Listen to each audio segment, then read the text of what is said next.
The government says the last couple of years there were over 46 million people living in poverty, more than ever before. It seems like the war on poverty has failed. That is partly because the population has grown.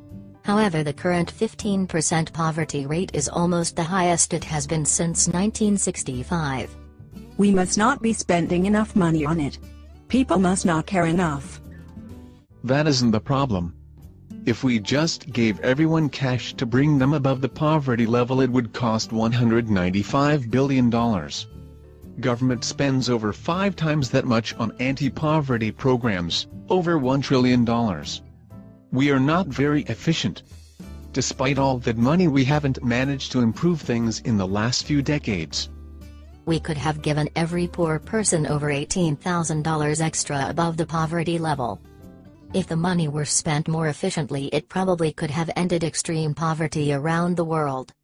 Nobel Prize-winning economist Milton Friedman suggested if the government is going to help the poor, it is most efficient to simply give them cash. There are other possibilities. If you personally have extra money and you wish to help people, what do you do with it? Do you give it to government? Of course not. I gave more money to charity last year than I paid in federal taxes.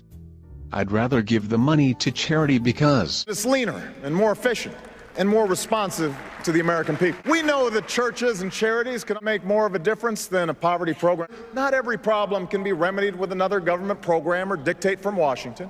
Why are private charities better?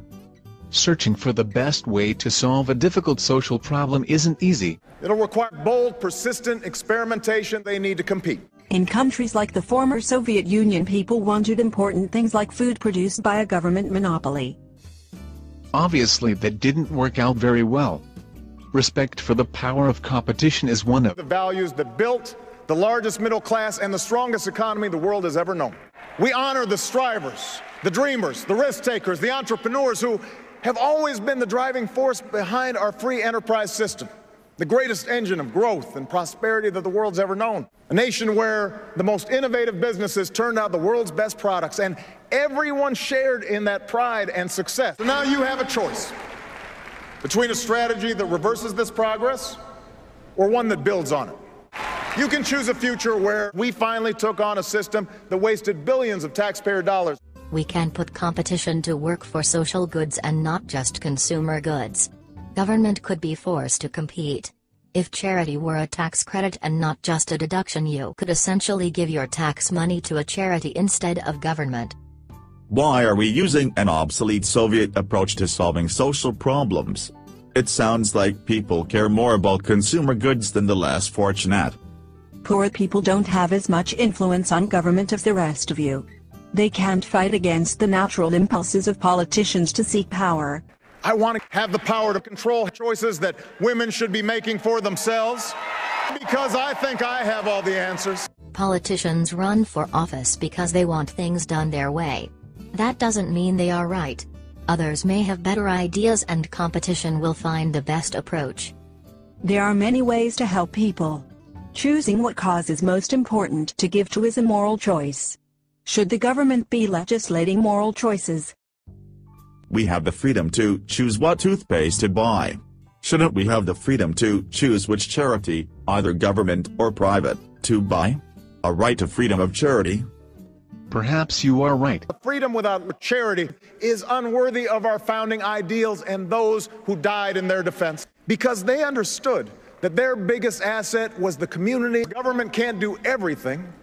It should do almost nothing. Community means the public, not just the government. I think the best way to help the poor is privately. If I invest in a new company that creates jobs, that may help more poor people in the long run than giving that money to charity. Eventually the government should just get out of the charity business. Even if you want some level of government to perform charity, should it really be the federal government? No one knows the best way to solve social problems. State and local governments can try different approaches and learn from each other. They can compete to see who does best. The public can compare how much they spend to be sure they aren't simply wasting money. We shouldn't have one approach imposed on the whole country when we don't know what works. Sometimes a large entity can be more efficient. However, when it becomes too large, it becomes more wasteful instead. If there is no competition and the public will just give you more money, it is very easy to waste it. I would rather be liked and give my staff better offices than cut back. The waste really adds up. It's shocking, but if you do the math, for that much money we could have gotten them out of poverty and paid for both a housekeeper and a nanny. I used to think that if you didn't want the government to spend more money that you were evil and didn't care. Other people do care. They just think there are better ways to help.